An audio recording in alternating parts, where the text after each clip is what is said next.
human understanding, whether abstract or imagination, cannot know the real creator. And then who and what is God will come into play. So number one factor is the limits of human cognition. The limits of human cognition means that the human brain is finite. That cannot be debated. The human brain is finite and operates within the constraints of time, of space, and causality. These three, time and space and causality, if any of these three are not understood clearly or are eliminated from the equation, then the human mind will never be able to understand first common things around us, as well as abstract matters. What more of the real creator? You have to learn everything. There is no human being who gave birth to themselves. Whether you are an atheist, whether you're a genius, there was a time when you were taught to walk, to talk, to eat, and you were trained not to eat certain things. You cannot understand anything instantaneously, even by luck. If you say you are a genius and you say you can know everything, please give me the lotto numbers. And even if you give me the lotto numbers, still you won't be able to explain the unknown, or to describe it, or to draw it, or to sculpture it. So that's human cognition. So because of the limits of human cognition, there is no human being who walks on the earth today, who has ever walked, who shall walk on the earth, who can describe to us the unknowable real creator. Yet the unknowable real creator is a reality. The limits of human cognition to the unknowable real creator is, despite its capacities for reasoning, for imagination, and understanding, remains fundamentally limited when it comes to grasping the true essence of the real creator, whether one is an ancestor. So we want to look at that. There is no ancestor. We have never had ancestors.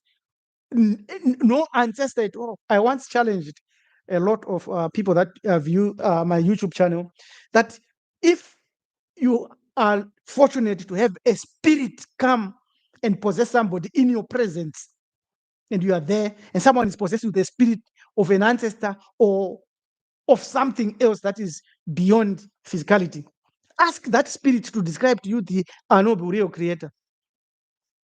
None. They cannot. Even a deity, even a prophet, even a guru, even a mystic, even an esoteric figure, or a brilliant scientist. Take one of the most intelligent scientists, Stephen Hawking. He couldn't. He wrote the book about a brief period of time, and in it he clearly displayed that he was an atheist. He came to a point where he could not understand that there is a real creator, and then was stamped by atheism and said, no, there is no creator. And yet he can see creation. So the unknowable real creator is inherently unknowable by even the gods, which I'll prove as we proceed what the gods, the primordial gods said. I think many of us know what they said anyway. The moment any human being, any god, any deity, any prophet, regardless of their status, the moment they started to articulate or to describe the real creator, they have already reduced the real creator to a finite something, graspable and definable. And that's an impossibility. They are describing a concept which is subjective to them, and they're trying to impose it as an objective to us. This is the problem. And we have to accept this position that the nature of the ineffable real creator can never be described. So we have looked at the limits of human cognition as the number one factor why it is impossible for a human being or an organization of human beings, esoteric or otherwise, to come to us today and explain to us who the real creator is. The real creator is beyond the confines of human language, reason, and perception. If ever a human or a celestial being can say they can explain the real creator, then they'll have to use human reasoning that is similar with the hearers. Otherwise, they will be communicating to the wind or to nothing, and they'll be wasting their time. The real creator is not a concept that can be boxed in our limited frameworks.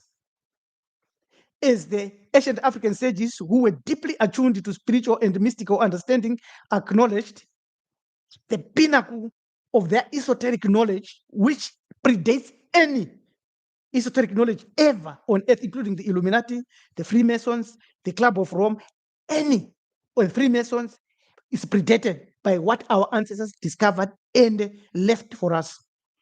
They too realized that the true creator is unknowable, yet is there. This truth that the real creator has no form, has no name, has no likeness, is not a spirit, is not a being. And there are other religions that have come today and say, oh, he's a spirit.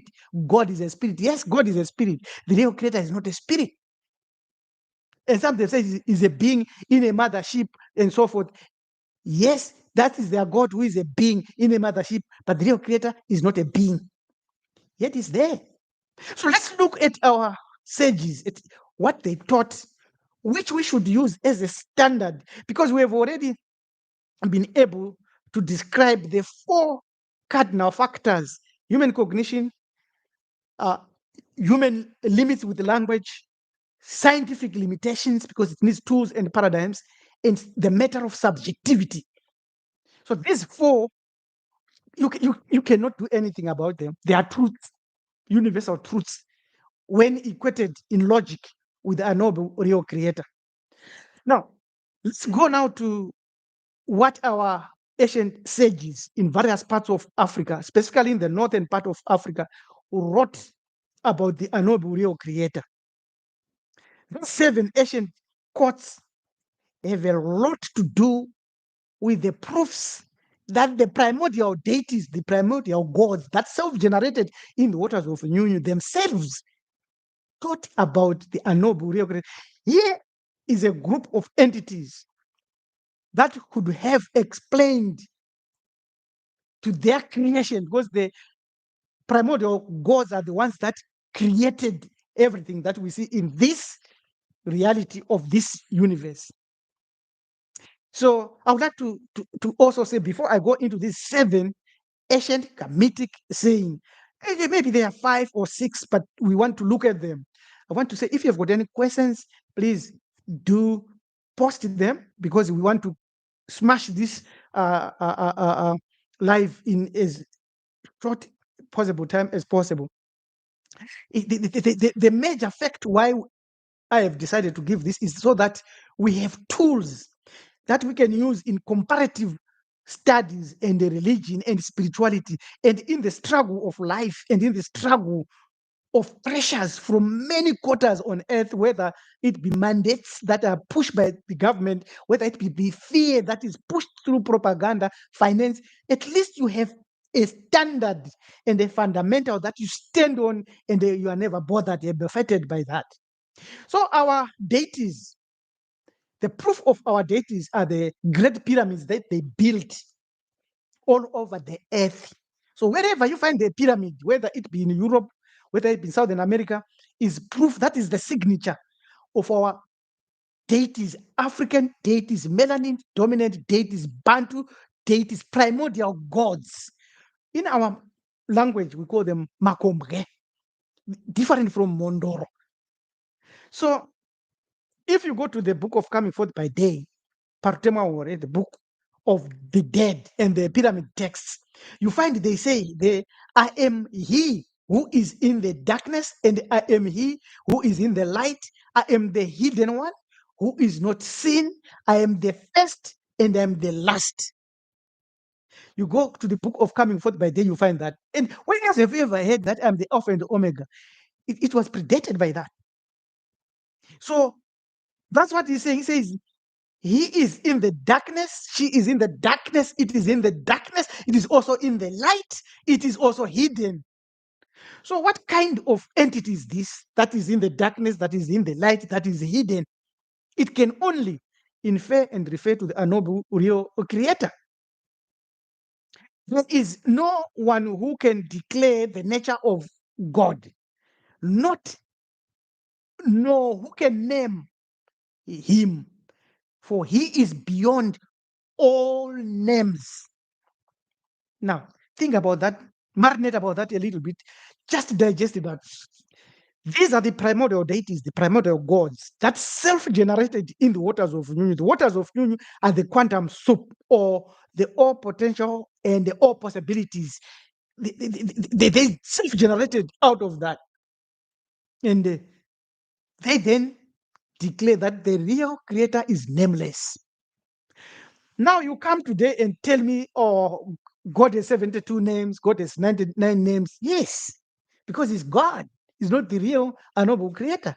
The real unknowable creator has no name, is nameless. You name it, you own it. If you name it, you can call it into being, you can call it and play with it. That's why people pray in the name of a God. That's why you can pray in the name of a God, because you own it. In any case, if it's Christianity, the God is already in your heart. The real creator is nameless, is unknowable by the primordial deities, the gods.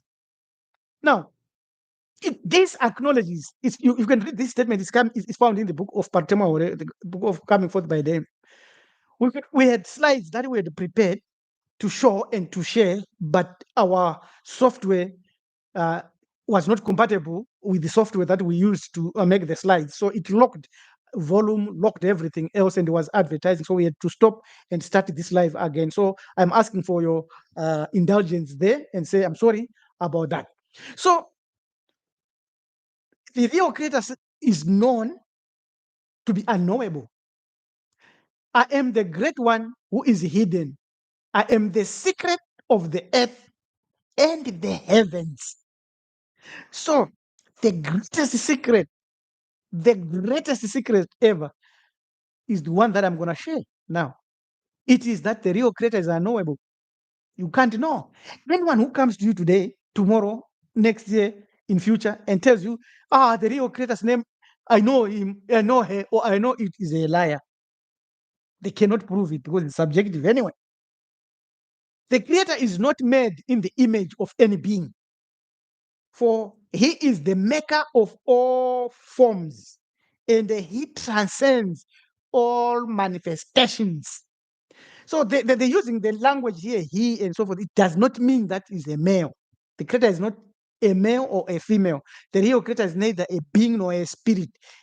This pyramid text is telling us that the capacity of the real creator is beyond all creation, beyond all creating, beyond all possibilities. Neither the real creator is he or is it within the waters of union, all potential and all possibilities. So when you go to the coffin text, after you had realized, as we have begun, by knowing the four cardinal facts that a human mind cannot know anything about the real creator, yet the real creator is there because of our brain, the way we are made. The brain is limited. Your memory fades, you forget things. You cannot speak every language. You cannot know every mathematical formula. You cannot drive every machine. You can't do a lot of things. Our perception of light is limited to 0.0005% of everything. We can't see dark energy, dark matter. We are so limited. You cannot even know who your ancestor of 600 years ago looked like. So we are severely limited. And it's subjective. And it's also a problem because of reasoning. We can't reason it out because we have to use human language. So those four, our psychology, our subjectivity, our scientific methods, as well as communication and language, it shows that our human minds cannot know the unknowable real creator, yet is there. The divinities, the gods, the primordial gods have given us these 7 utterances in which they proved beyond any reason that they self-generate themselves, but they don't know who the real creator is. And the real creator's name is unknowable. So if anyone comes with the name of of God, is God. A God is something that you can worship, you can carry it around, you can talk to, you can sacrifice to, you can listen to it, it can talk to you, it can call you to do a job. That's a God. The real creator has nothing to do with you and me in a way that you think, but there is some other way that I want to review today that is critical and that is clear when you study what our ancient sages taught.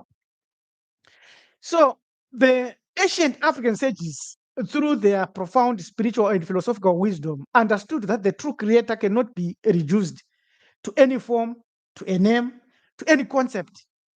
The creator is unknowable. Our ancient sages are the ones that started to teach about the gods, out of which every religion has borrowed. It came from Africa about the gods. That's why I can give you the names, the African names of the gods.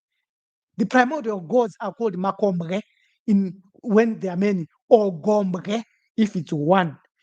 The primordial gods are not spirit or beings, but they manifest, they speak. It's only their words that can be heard. No human being who walks on the earth can say is a medium of a primordial God. It's impossible. It has never happened. If it has happened, anyone who is possessed by a primordial God is God, which is impossible. We are all humans. We all go to the toilet. We all go to sleep. We all grow old. We all die. Primordial gods do not go through that process. Neither have primordial gods or makombre ever manifest as human or as an animal or as an entity in the third dimension. None, but they are there. They self-generated themselves in the waters of union. It's not very easy to grasp, but it is. And then we've got makombre that are beyond any description. And below them, we got mondoro. Now, mondoro, if you study and you go in Africa and you study about mondoro, these are the gods we speak of. Osiris is an example of mondoro. Horesu is an example of mondoro. But Amen is not a mondoro, it's a gombre. Beyond. Mondoro is more of regional, continental, or planetary or earth-wide. Makombre, they are beyond the cosmos. They are beyond the universe. Those are Makombre because Makombre created the universe, brought it into existence, created the dimensions. That's why you see the Jedi with 4, yes, being raised up. Those are displaying to you that Makombre created the multiverse. So this will lead us to more deeper understanding. So what is wrong with the concept of God taught by religion? They've reduced your understanding of the primordial gods to a god, a mondoro, that walked on the earth. It's like if you understand Imhotep, so-called Imhotep, Imhotep formed the one that created. Correct. They are not forces, Makombre. They are not Mondoro. As long as you give it a name, Imondoro is a god, is a deity. Or Amadlos, of course, they are our ancestors and the aspects of spirit. So if anybody would come on the earth today and try to explain the real creator, since they have explained Gombre thoroughly, which is impossible. In scientific terms, they are known as the quantum force fields. That's the waters of union, and they are the massless waves, right? So religion has got it wrong on God. Thoroughly. Now you can see if I don't proceed with this live, you now know it's clear as day from night. Therefore, any being, whether divine, whether human, otherwise, who claims to describe the true creator is engaging in a process of limitation, drawing from their own cognitive base and their limits, that which can never be reduced to finite or even infinity. When you speak of infinity and you say it's infinity, that's the primordial God level. There's no term for the unknowable creator. There's no human term for the unknowable real creator. So when we say infinity this, infinity that, or beyond this and what, it's Gomre, primordial deity level, waters of union level. And we hit the chasm, which we cannot go past. Even the gods have never gone past the chasm. No human being can ever describe even that chasm, other than saying Mkaha or Gaha, right? So if you then say you can explain and teach us about the unknowable real creator, and they go in and go on and explain, you are actually reducing the real creator to an equation or a formula or finite or definable level, which is already an error. What about the rest that you can't describe or explain? The real creator, by definition, is beyond infinity. There are no words to describe. So when you think of time, space, and all these categories formalized by human beings, you are dealing with either ancestry, abstract concepts, spirits, our souls, not divine spark. That's a different fish. Now, let's look at the paradox of language a little bit, as we are looking at the cardinal aspects, 4 facts that will prevent anybody from ever knowing the unknowable real creator. So language is a human construct. It's a human construct. So language cannot even be at the level of Mondoro. You can speak of intuition, of gut feel, of thoughts, of imagination, of meditation, or out of body experiences, or any other aspects that takes you out of the physical and that divides the material solidity from your spirituality and then separate that and go into other dimensions. Yet you are still within space and time. They call it matrix. They call it a construct. That's language. That's human language. It is used to describe finite, observable realities, which you can see, touch, play with. So language uses analogs, uses digital signs and symbols. That's what you call machine language. Languages use definitions and comparisons. For you to understand what I am saying now, you are comparing every word, every statement with what you already know. Kana ndikatanga kutaura neshona, ndikatanga kutaura kuti izvo iye chaiye akatisika akatiisa pano panyika akatipa zvetinazvo izvi igombwe, haasi iye.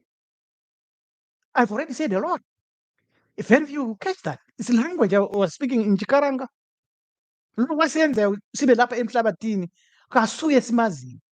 That's Ndebele, that's Zulu. All right? So language uses comparison. You have to understand what I'm saying. So those that speak in tongues in their Bible, they are told that they need someone to interpret. So descriptions of the unknowable real creator in sacred texts that we read, or philosophical works that are all over the earth, inevitably use human concepts. And they try to do so that you can compare what we understand and what we know with the real creator. And yet, we have said words, formulas, abstract or otherwise, cannot describe that which is unknowable. So they try to say Father, light, creator, and so forth. Yet, it's beyond that. So that's the problem of the language. And when it comes to subjectivity, it is apparent that human perception and understanding are shaped by culture, experience, customs, education, moods, and what spirit is in you, and philosophy, as well as your psychology of life. Religious and philosophical concepts around the divine vary drastically across cultures, suggesting they are cultural constructs, human constructs. They are not of divine origin. Therefore, when you look at the concept of God, who are millions and millions of people think is the real creator, in the Abrahamic religion is a personal God. That's why they say, my God. In the Hindu, Brahman is impersonal, absolute. In the Buddhist, which is a non-theistic religion or tradition, they say it doesn't exist, but they're not atheists. So, thank you. Yes, we are back. Thank you very much. Sorry for the software that interfered. We were going to share slides. I made fantastic slides that we were going to share today, but our software interfered with our live settings, and we had a problem. But we are back now. Next time we'll have synchronized that. So let me go to the other very, very important fact. So we say there are 4 levels or 4 categories or 4 aspects that tell us that as human beings, our own brains are limited. We cannot know the unknowable. And we say language, which we have dealt with. We say cognitive limits, which is our psychology, our mental psychology. And we have said reasoning. And now we are looking at subjectivity, which we have said everyone has a subjective perspective. And now we look at the 4th one, which is infinite regression explanation. This is where someone will ask you, who created everything? Or you say, oh, God. Then someone says, who created God? And then you say, oh, this. And once you give an answer, they always ask the question going backwards, asking who. If it is why, they continuously ask the question why. Maybe they might ask why 3 times and you are jammed. So it's called regression analysis. When it becomes infinite regressing, it means to understand the creator fully, one would need an infinite perspective. But remember what we said. When we speak of infinity, we are at the limits of the primordial gods. Beyond that, we have no language. Once you formulate the word, you have given a limit to it. Understanding an infinite creator or a creator beyond infinity would require that knowledge which is beyond infinity. And then no human being, no organization, esoteric or otherwise, no church, no prophet, no pastor, no preacher, no imam, no prophet, no rabbi, nobody can understand that, can explain that. So at least at the moment, we have come to understand that we are finite human beings. We cannot escape these limitations at all. We cannot escape these positions. We cannot have any logic other than secular logic or blind faith and just say, I know about the unknowable creator. And we ask, describe him to us or her to us or it to us. And you say, no, it's up to you. Have faith. It means you have come to a standstill. Now, all this we are building up to the position we will then say, has religion got it wrong about God? So we define religion, we define wrong, we also define God. And when we finish this, it will mean that the hearer will have a level of understanding that positions them where they can never be buffeted or pushed around by extraneous forces or internal forces. So whether you face illness, whether you face any life challenges, you have a basis that is so strong that even the gods themselves, when they attack you, even if a nuclear bomb is dropped on you, your consciousness has become so expansive, it does not matter.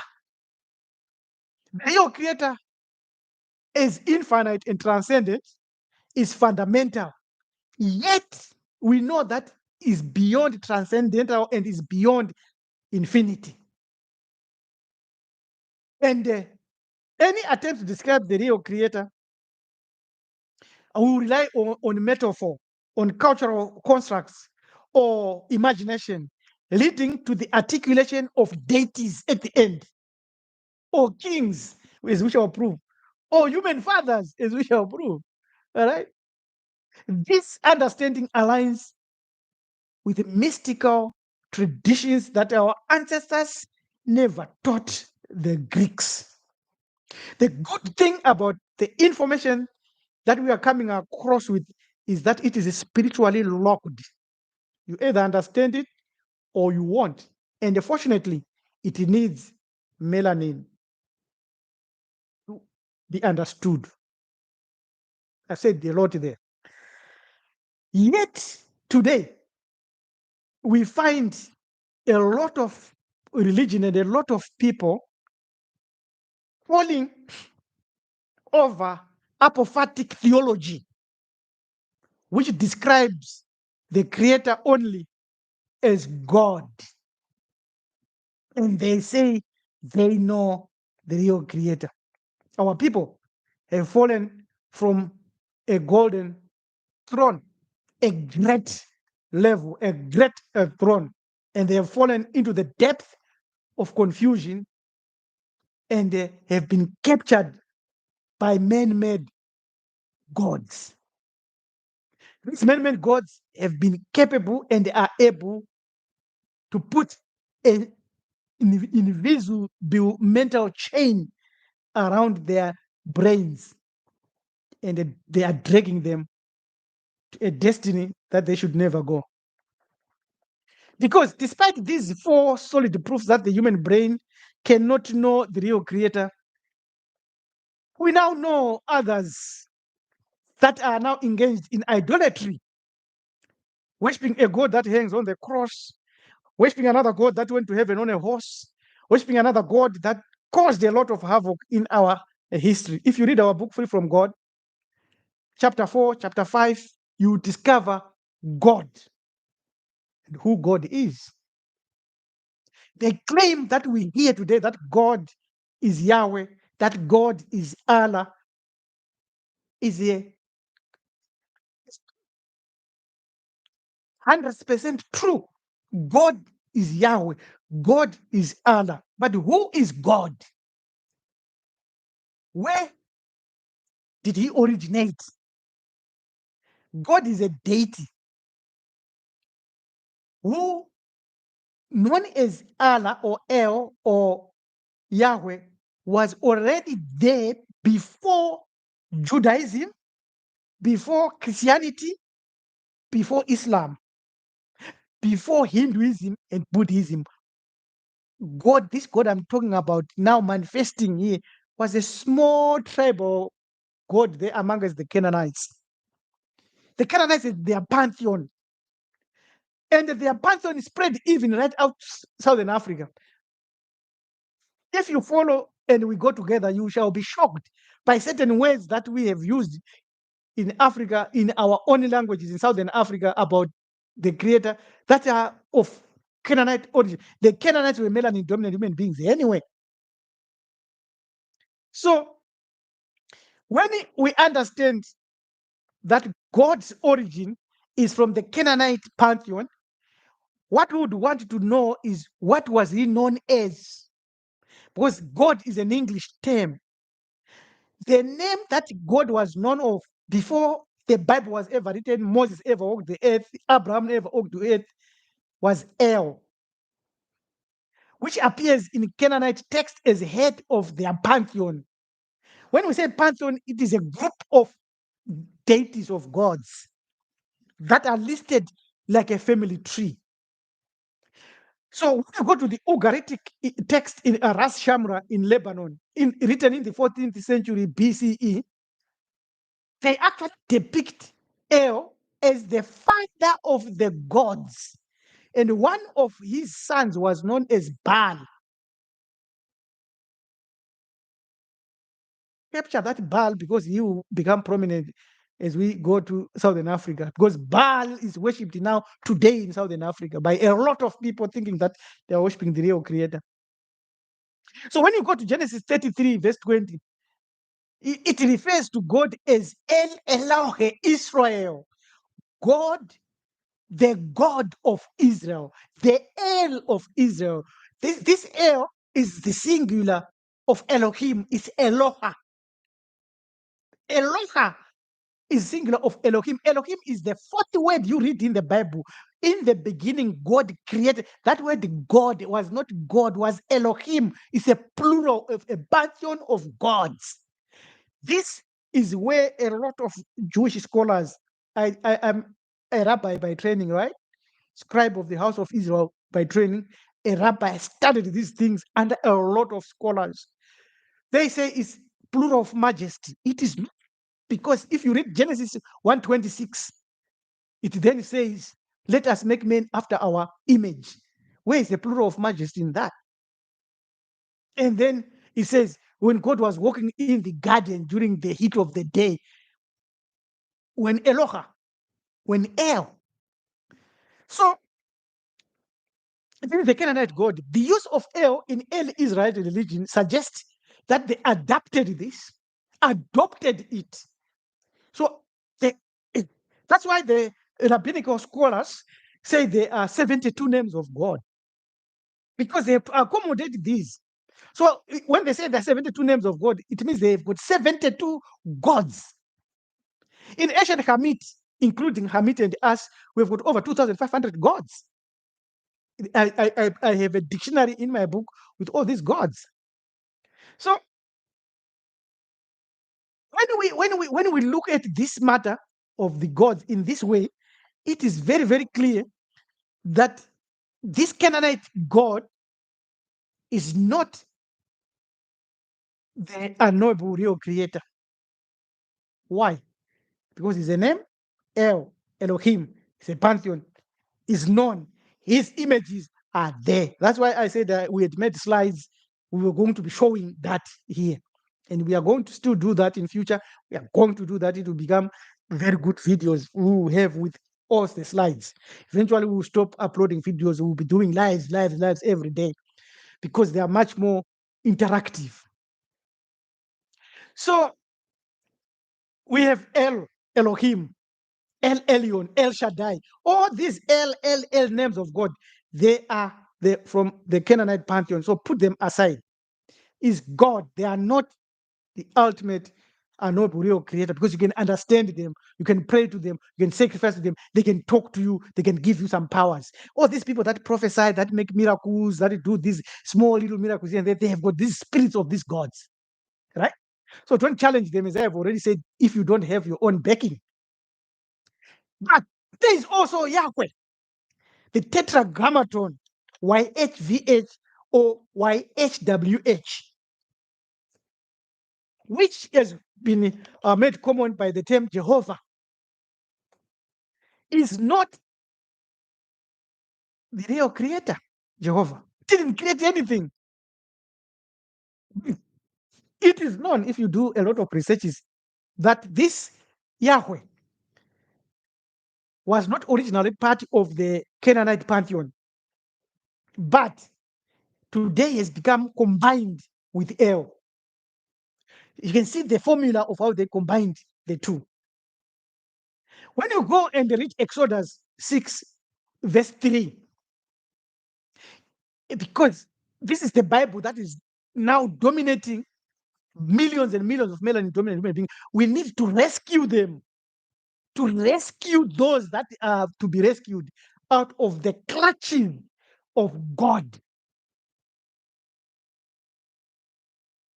So that 6:3 says, I appeared to Abraham, Isaac, and Jacob as El Shaddai, but not by my name, Yahweh, did I make myself known to them. So Abraham, Isaac, and Jacob did not know this other God, Yahweh. But the editors who wrote this script now, they are smart. They are saying, oh, at that time he was using El Shaddai. El Shaddai, I want to come to you today. Shaddai means he or she of the mountains. So this God El Shaddai would not be worshipped anywhere else other than you climbing a certain mountain and worship him there. He was also known as the god of many boobs, many breasts, because she was involved with the harvest. So when you look for this god El Shaddai, you either find the male or the female. Do your research. Don't believe me. Don't trust what I'm saying. I could be lying, but do your research. So when they pray and say El Shaddai or Lord of hosts, Sabaoth, they are gods. It's not the real creator. The real creator is neither a male nor a female. You can never draw a picture in the image and say this is the real creator. That's a lie. Right? So Yahweh was not known by Abraham, Isaac, and Jacob. There is a verse there. But Abraham, Isaac, and Jacob, they knew another one, another God called El Shaddai, Eloha Shaddai, a member of the Elohim family. And the Elohim are related with the Anunnakis, with the Enki and Enlil. I hope our friend would have explained that to a lot of people, our friend Billy Carsons. So when you go to Deuteronomy 32, verse 8 and 9, especially if you read the Dead Sea Scroll one, it says, El Elyon divided the nations. Yahweh's portion was his people. Can you see what's happening here? So there's another God known as El Elyon. Have you heard people saying the Most High, the Most High, the Most High? That's the El Elyon. It says this El Elyon divided the nations and they gave Israel to Yahweh. But the ancestors of Israel knew El Shaddai, the God of boobs and the God of the mountains, who also could feature as the God Almighty or Most High. Yahweh's portion was his people. This passage tells us the division of people at that time and nations. And these gods were dividing us amongst themselves. They say, oh, yeah, this is mine, this is mine. So what could we say about them? Therefore, they are not primordial gods. They are mondoro. They are just gods. So you have an area. It's still similar. It's still similar in Zimbabwe, if you understand, and many other places. So let's look at Allah. We've looked at Israel, and we've looked at the God of Abraham, Isaac, and Jacob. Allah was known in pre-Islamic Arabia. That word Allah did not begin with Muhammad. It did not begin in the Quran. It was there already. And who was Allah? In pre-Islamic Arabia, the people there used to worship Allah as a high God amongst 365 gods. This is not disputable. If there is a Muslim who can dispute this, he can dispute until he goes to hell. He will never be able to prove that he is correct if he says otherwise. When so you speak of monotheism, which they borrowed from ancient Hamid, from Akhenaton, they were now saying, remove all these other gods and remain. It's not heathenism. It's a lot of stuff. So this Most High God was not worshipped alone. There were other deities around him, like Al-Alat and Hubal. So the Quran itself acknowledges that there were gods here. If you read Surah 29, 61, it tells you straightforward that there was a competition of people and say, oh, the Jews and the Christians, they want you to leave me to worship their God. Yes, that's what it says. So Allah's pre-Islamic identity aligns with the high God in polytheistic context, differing from the notion of the unknowable real creator. Now, I want to say this. The unknowable real creator is nameless. We don't even explain and they say is a monotheist. When we say is one, we are lying. We don't know. Do you know where the numbers work beyond infinity? No, you don't. Right? So,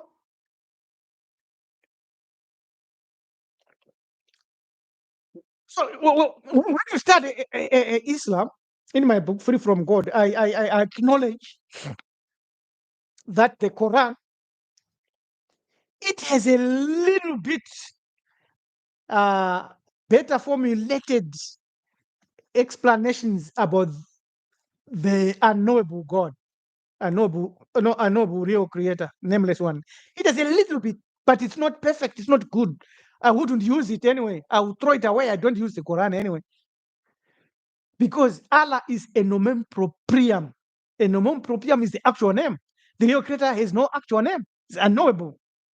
Has no title either. And the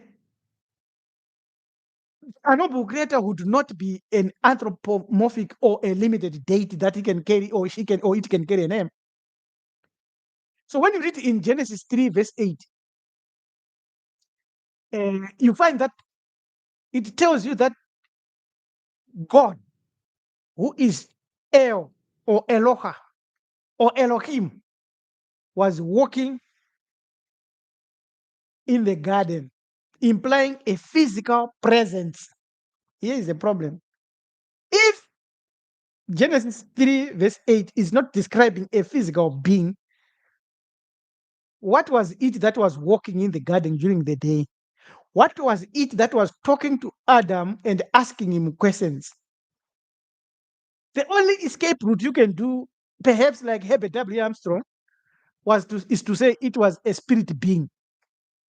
Maybe that could work. Now, let's go to the Quran. You have been told that the Quran is sublime about Allah. And I have proved and said that Allah was a deity, a common deity among 365 of them, maybe 360, according to the story in the Hadiths. So when you go to Surah 38, verse 75, Allah speaks directly about the creation of Adam. And then says, after he had created Adam, he said to all the angels, bow down to Adam. And the one angel said, no ways, no. Iblis or Satan or Shaitan said, never. And then these are deities. The real creator does not have time to create this with mud and so forth. Nah. So this idea of creation of Adam and also breathing into him, uh, involving personal and physical acts like these, are anthropomorphic.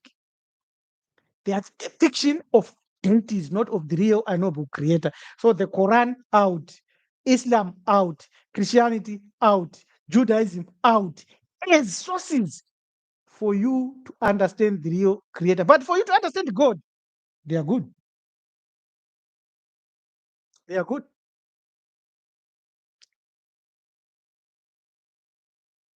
Another aspect that you have to look at is total human behavior of these gods. Jealous. A transcendental creator who do not exhibit human emotions like jealous, anger, happiness, pleasure at smelling sacrifices. If you read Exodus 34:14, it says, for you shall worship no other God, for the Lord, that word Lord is Adonai, Aten, whose name is jealous. So the name of the God in the Torah is also jealous, a human emotion.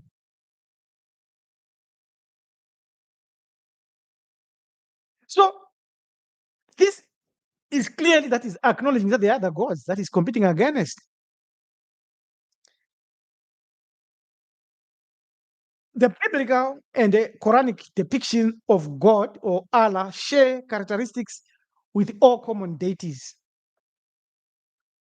To follow them and to think that you are following something sublime is just a matter of your faith and a conversion. There is no truth. It's not a fact.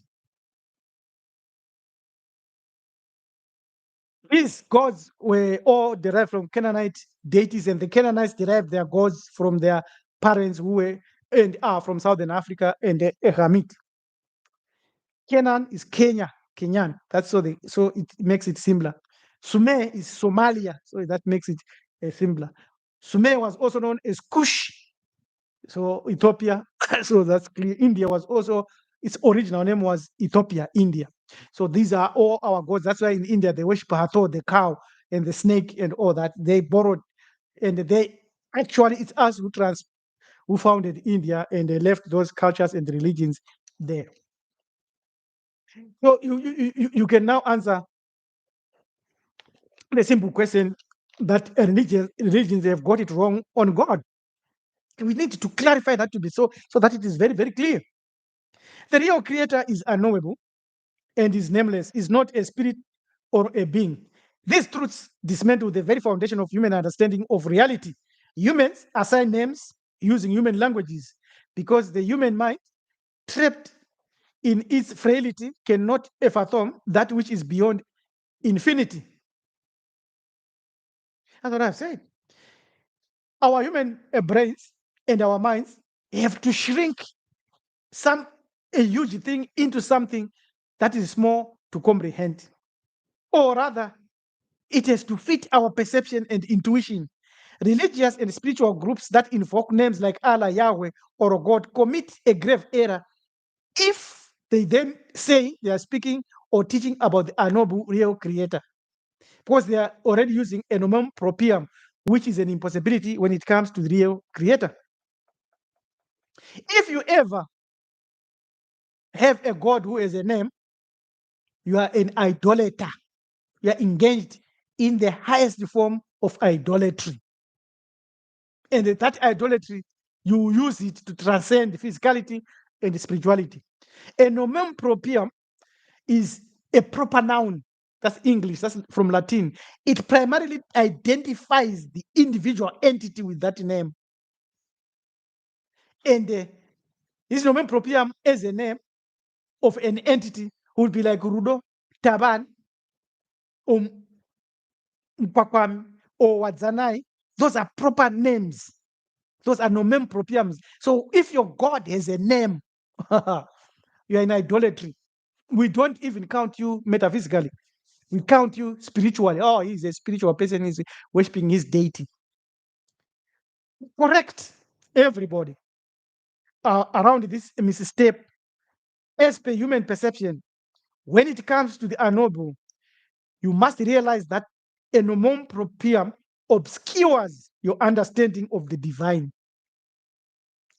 A nomen proprium for a deity, for a god, obscures your outward understanding of the divine.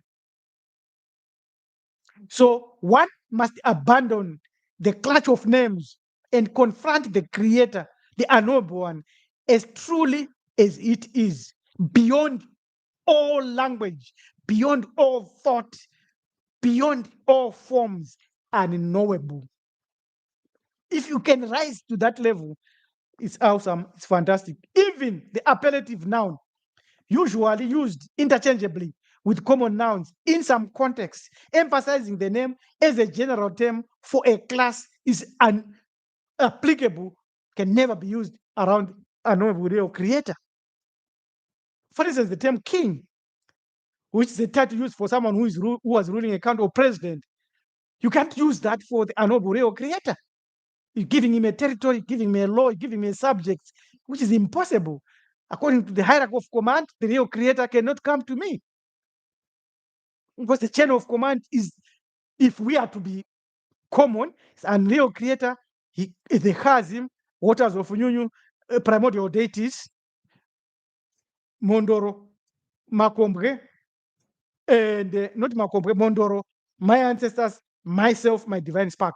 That's the hierarchy, the chain of hierarchy. So that's why I said, we'll tell you how you can go through the court of appeal. If you appeal to yourself, you can't do it. You appeal to your ancestors, you can't do. They can't do it. You appeal to the Mondoro, they can't do it. You appeal to the divinities, the primordial deities, they can't do it. You appeal to the waters of Nyunyu. By the time you go to the waters of Nyunyu, all problems will be solved, if they are to be solved for you. So it is clear, therefore, that these appellative nouns, titles, and descriptive names have been used for God and for Allah. And a lot of people are running around with these terms thinking that they are holding a sublime truth, whereas they are not holding any truth. They are actually idolaters. They are committing idolatry. That's why they go to Makkah. That's why they have got the Hajj. That's why they have the Kaaba. That's why they have the temple in Jerusalem. They have these the churches. They've got images of their God. It's idolatry. Why it becomes idolatry is then they superimpose the ideals of the unknowable real creator on an image they have created. That's total idolatry. Whereas our ancestors never did that. That's why they had Mutu Sinazita. They acknowledge that they didn't know the real creator. So let's look at these appellative nouns for God in Abrahamic tradition, in Judaism. Elohim, plural. Is the real creator unknowable, plural? We don't know. Should we be certain about whether it's plural? No, we shouldn't. We should never discuss that because it's an essence. We don't know. So when you read Genesis 1, verse 1, in the beginning, God created the heavens and the earth. You must always know that that word God is Elohim, is plural.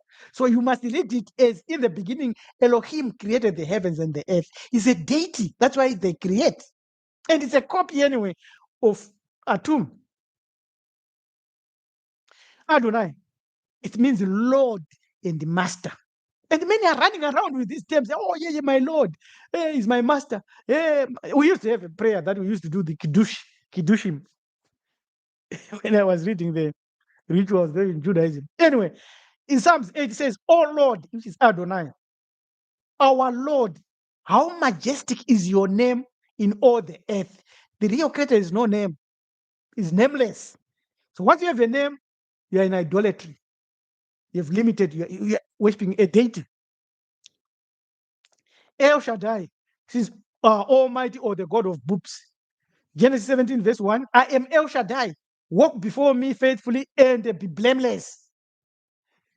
Do you think the real creator will come to you and say, walk before me and you'll be blameless? Who are you talking about? These are deities. Call anybody, ask anybody to come to debate on these facts. They will never go anywhere. They will be stamped and stuck. Then you've got the Yahweh Sabaoth, Lord of hosts. This is the God who is known to have sat in the council with the gods. God has taken his place in the council of the gods. Is Yahweh, is Adathel. These are deities who behave just like human kings. That's where we got human royalty and human kings, from these deities, not from primordial gods.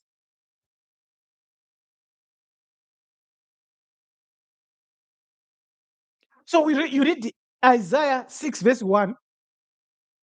Holy, holy, holy, holy is the Lord of hosts. Yahweh Sabaoth or Sabaoth. The whole earth is full of his glory. These are boasts. If you go to Hamid, you will and read about how our kings used to boast. This is it, copied, verbatim. Then you've got Hashem, used as a reverent or substitute for Yahweh. That's the problem. This is exactly what I've said. You are taking a concept that should point you to the unknowable real creator, and you are reducting it and reducing it to point to an idol, Yahweh. It's Judaism. That's what they've done. These appellative nouns that have dominated a lot of people's spirituality, we have to cleanse people out of that, to remove them from that kind of imprisonment and mentality. Leave the hair here. Then you have the father. That is telling you God as the loving parent. They are trying to use human terms for their deities, and that the problem is to transcend them to beyond infinity. Our Father who art in heaven, hallowed be thy name, copied from Baptema chapter 125. Then you've got Almighty. If you read Revelations 1:8, I am the Alpha and the Omega. We have already seen it in the book of Coming Forth by Day. Applied not to a deity, but to the one who is beyond infinity. And now they are taking it and reducing it to point to a deity who died on the cross, who never existed anyway. Then the shepherd. The Lord is my shepherd. I shall not want. You think the real unknowable real creator will come and be your shepherd? You think so? When you are walking on the earth, you think the real creator is my shepherd, and you are walking on the earth. You are a human being. Your stomach is full of shit. You must go and empty in the toilet, and then you say, "Ah, the real creator, is my shepherd." No, it's a deity. He wants your energy. It's the other way around. The rock. If you read Deuteronomy 32, verse 4, it says, "He is the rock." Listen to this one. His works are perfect, and all his ways are just. Just to who? Which ways? What rock? The rock they're talking about is the Benyu Ben, that emerged out of the waters of Unyunyu and became the only one that is split into continents. And then is symbolized by the ocean waters that we see. So they copied. And then we have got the Lamb of God. This is for Jesus now. If you read John 1, 29 says, "Behold the Lamb of God who takes away the sin of the world." Sin is still here. Sin is still here. I can still sin today. So when you go to Islam, using these appellative nouns, which they have completely taken over, and you listen to Farrakhan, you listen to Muhammad Ali when he was speaking to Malcolm X, they were captured by this, and they were thinking they are holding something sublime, yet they are holding to Allah, who is a deity, who is El, who is a Canaanite pantheon deity. There are 99 names of Allah. You go to Ashmael Husa, which are often quoted and cited in the Quran and in the Hadiths. Wait, let's give a few examples. Rahman, the most merciful. That's a human quality. That's a king. That's not the real, unknowable, real creator. Merciful in terms of what? You cannot sin against the real creator. You cannot offer the real creator anything. You can't. It's impossible. You can't praise him. You can't say, "I'm fasting about the real creator." You can't. Your mind has deceived you by giving you a subjective entity, and you are objectifying it. The most compassionate, Rahman, Rahim, frequently appears in the opening phrase, Bismillah, in Rahman, Rahim, in the name of Allah, the most merciful, the most compassionate. When you say the most, there is also the more, and so there is the compassionate. So you are comparing Allah to other gods. It's very clear. Very clear. So in the Quran 59, 23, he is Allah, is King, Malik, other than whom there is no deity, the sovereign, the pure. So these are the people that are saying this is our deity. And we don't care about others. That's the monotheism. Then you've got Al Aliyam, the all-knowing. So you think you can say that about the real creator. You can only say that about a deity. As you praise it to a level that you think is higher, say all-knowing. So this deity knows, and you know. You can't say all-knowing. Which is Al Alim and Al Wadud, the most loving. And then he says, "Kill those that don't follow me," and so forth. So these appellative nouns are also found in Hinduism. Brahman, absolute reality. So there's some other reality that's not absolute. If you read the Upanishad, it says Brahman is truth. Then who is false? consciousness, so who is unconscious? And the bliss, so who is not bliss? And infinity, who is not infinity? So you're comparing the deities. That is in the Upanishads. Ishvara, Lord or supreme controller. Controlling what? It's found in texts such as the Bhagavad Gita. Then you got Vishnu, which is the preserver. So you can go to the opposite. Praised in the Vishnu as the 1,000 names of Vishnu. The real creator has no name, is nameless. That is there. Worshipped by nobody because it's impossible. So let's look at the African spirituality. Now we are on home territory, and there are a lot of people. I can guarantee you, you won't like me after this. If you listen to me, you won't like me because what I'm going to share at the end of this African spirituality, has it got it wrong on God? You realize that it's something you need to go sit down and think and ponder on. Because sadly, over 1 billion Africans in this whole world have surrendered their once lofty concept of this unknowable real creator. They are now bowing down to God.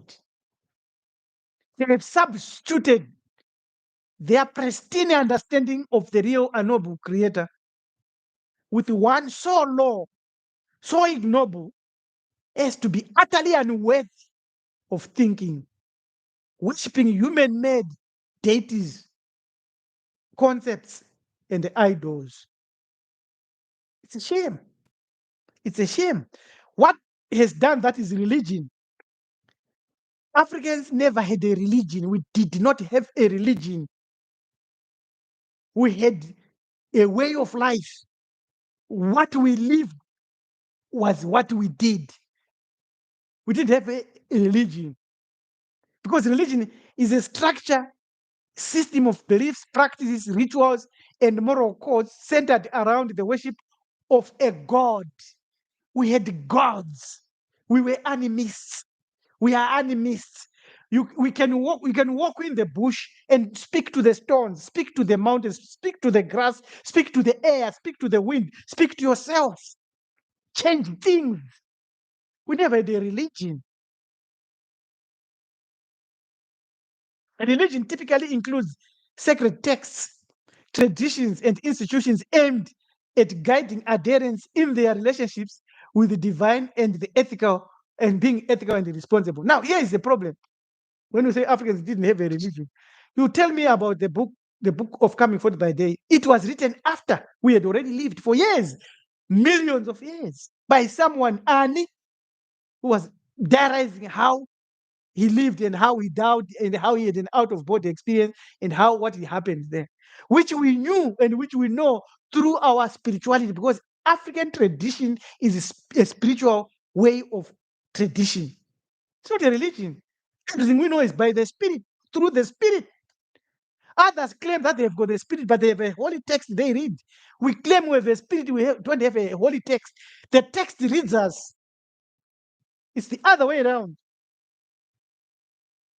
So animism was our basis.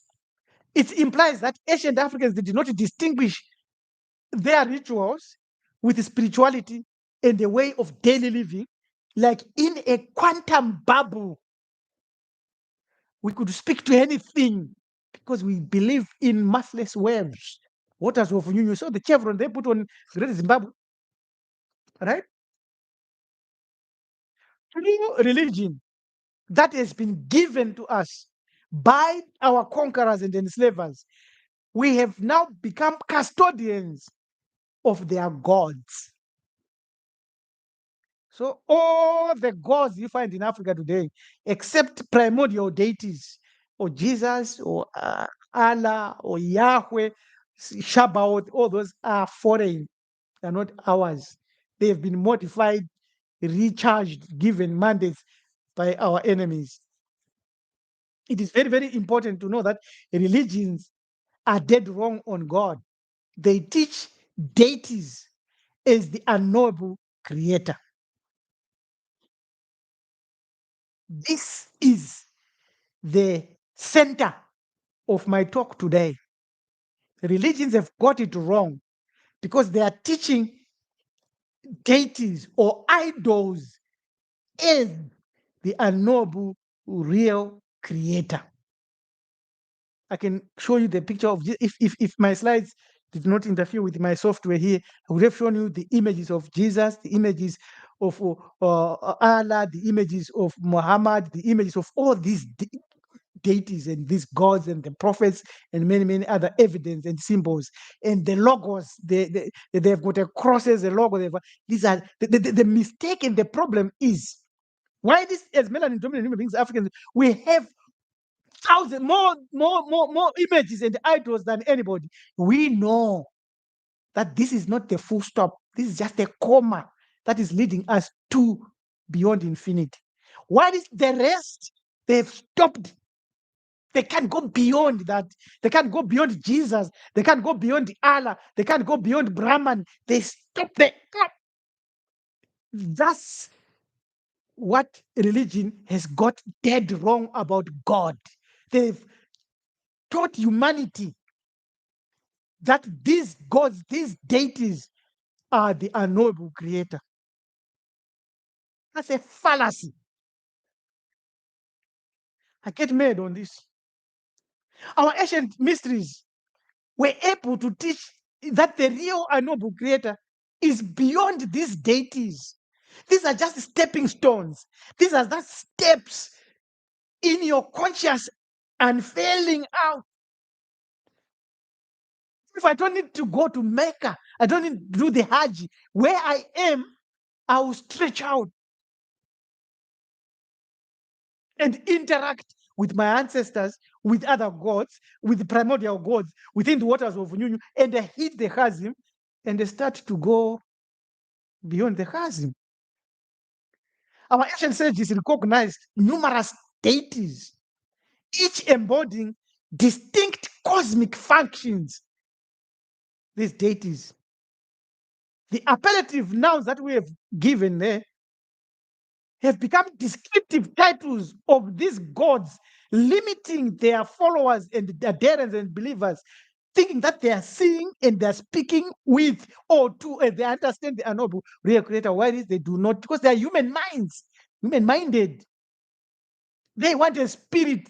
Even with the Holy Spirit, they still read the Bible to understand. To understand what?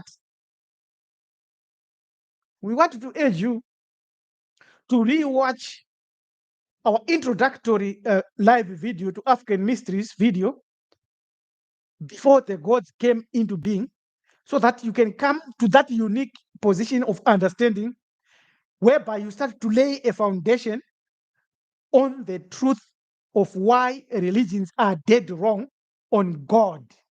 And then also to go further to prove to yourself whether what we are sharing here has any veritable facts or we are just fantasizing. When we look into ancient African religion and spirituality, for instance, if you go to the Yoruba, they teach about these deities not as limits, but as portals, as access points to go beyond. So Eridumare is the owner of creation, just like the waters of Unyunyu or Atum. Ola Oba Orun, king of the heavens, Nyute. You see the heavens, the ark, the dome. And the Alagbara is the omnipotent one. And Christianity comes and borrows. And then you see, can you see what our ancestors did? They have got thousands and thousands of deities, and they've got cosmic qualities on each of them, many of them. So if you were to worship all of them, you will never finish all of them. Some of these gods will become angry with you because you forget about them. So, do religions get God wrong? Yes. Religions got God wrong because, as whoever has explored, religions have mixed their gods with the pristine knowledge of the real creator, which is beyond knowledge, which is beyond infinity, which is beyond any mind, which is beyond any spirit, which is beyond even the understanding of angels or even of the gods themselves. So, religions in their holy books, they've interwoven narratives, deliberately mixing deities, angels, saints with some small little truths about the unknowable real creator.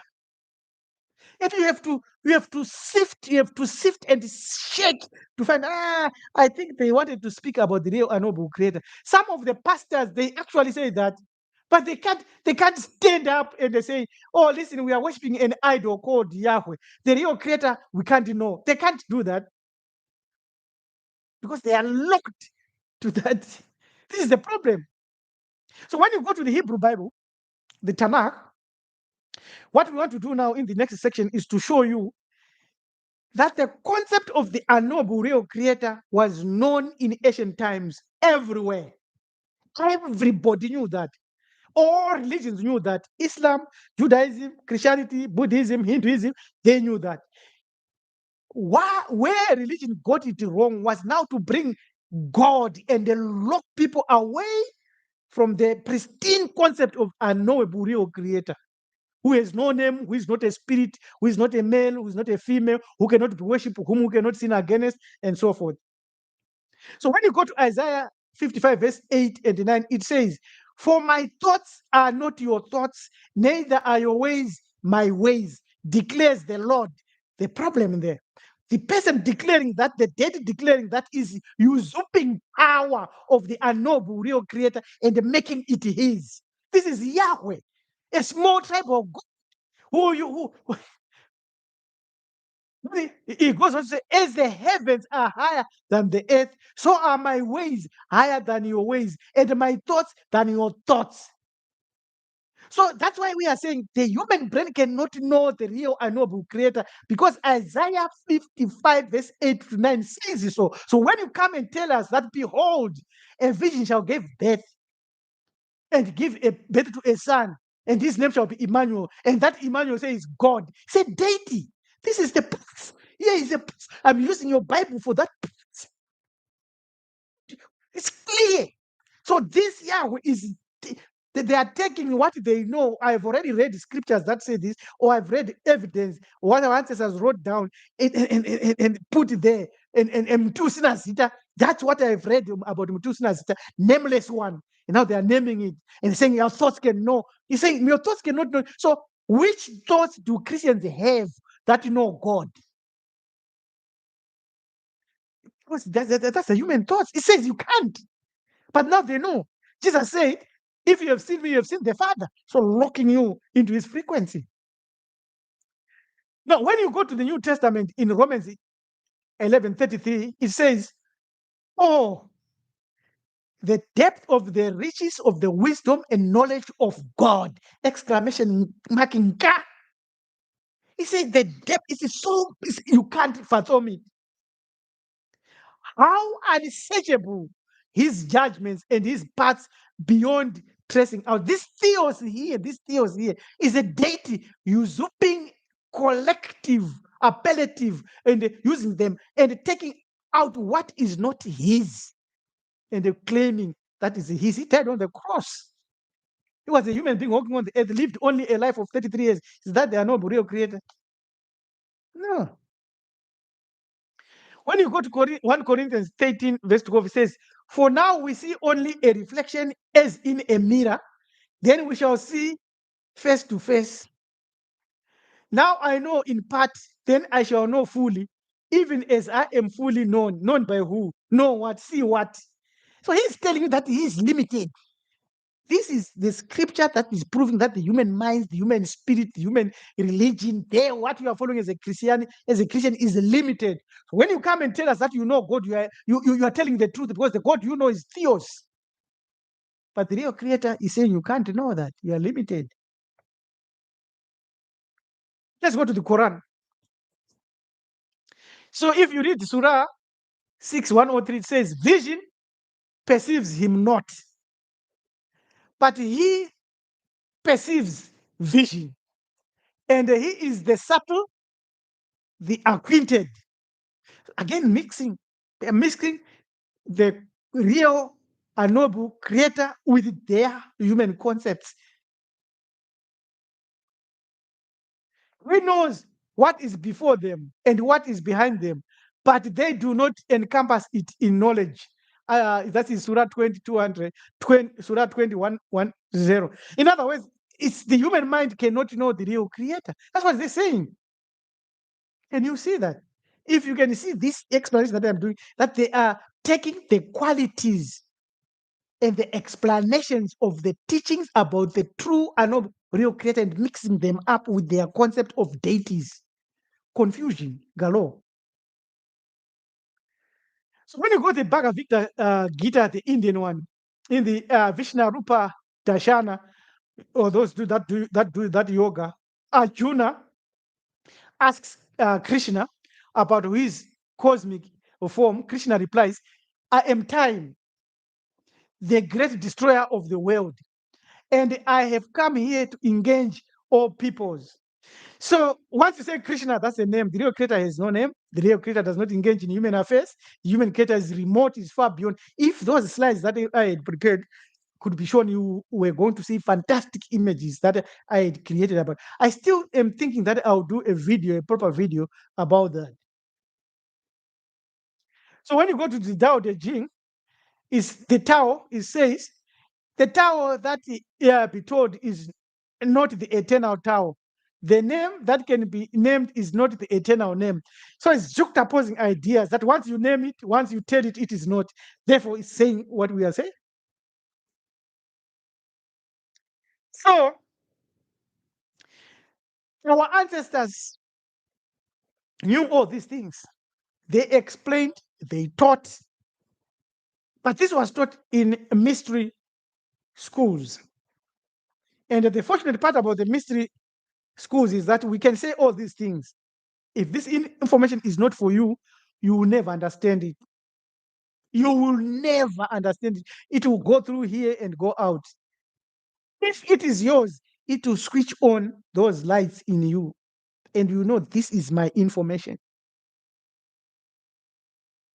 And you will never drop it and you will never forget about it. So, African spirituality systems rooted in oral traditions, because once you say they are rooted in oral traditions, we are saying they are spiritual, often attribute descriptive titles to deities or other spiritual entities. And these titles emphasizes the attributes and the domains of those gods as they interact with us, but do not limit us from understanding and knowing and understanding that the real creator is beyond these deities, these gods. We are following a hierarchy, a chain of command. And the real creator's chain of command is far, far beyond us. So when you go to the Yoruba, you find their gods. They don't limit you. When you go to the Zulu, the Ngunis, Unkulunkulu, the great one, it's an appellative noun. It's actually Unkulunkulu, the creator of humanity, or the ancestor, the first ancestor of humanity, Omskaban. It's a deity. That does not limit you, because once you hear Musikaban, you know, okay, Musikamaga, Musika Gudo, Musika Nika, Musika Universe. You see, it tells you that this is the domain. So Unkurukuru, the first to breathe life into the earth, the elder of all ancestors. Very clear. Could have Atum, could have Atema in the waters of Junuhi. Then when we speak of Amantlos, Midzim, ancestral spirits, we know where they are in the hierarchy. They're guiding us in living, and they're giving us wisdom, and they don't limit us from accessing other deities. In ancient African, ancient Kemet cosmology, and thoughts, especially in Hamid, the concept of Shema Nebeja, sometimes translated as all that split into millions, was not used to limit us to everything, but it was referring to the ultimate, all-encompassing, and ineffable creator that had no name. This idea, though remarkable, has been used and abused by a lot of people who have claimed that this is the monotheistic God. It is not. When in Zimbabwe, the nameless stream, Tusinazita, as a clue and the evidence that our ancestors knew that there's someone somewhere who is nameless. Because why would they not have a name for this tree? It's apparent, isn't it? Very, very important to understand. So we have realized that the gods are admitted in African texts, African hymns, our prayers, cosmological treatises, the gods themselves, in the cavings, that they had an inability to comprehend the ultimate creator. If the primordial deities couldn't know, what about you, Tom, Dick, and Jane, wearing shoes and the tie and the preaching, and you think you know all? So, when you go to the coffin text and the pyramid text, the ancient texts describe creation as originating from the primordial one. This is what was of Nyunyu. And then the gods like Ra, Ausari, and others emerge as emanations of other gods. Yet even they do not fully know the origin of their own existence, other than telling us that they self-generated themselves. So when you read statements like, I am the one who made myself into millions, you must now start to think seriously.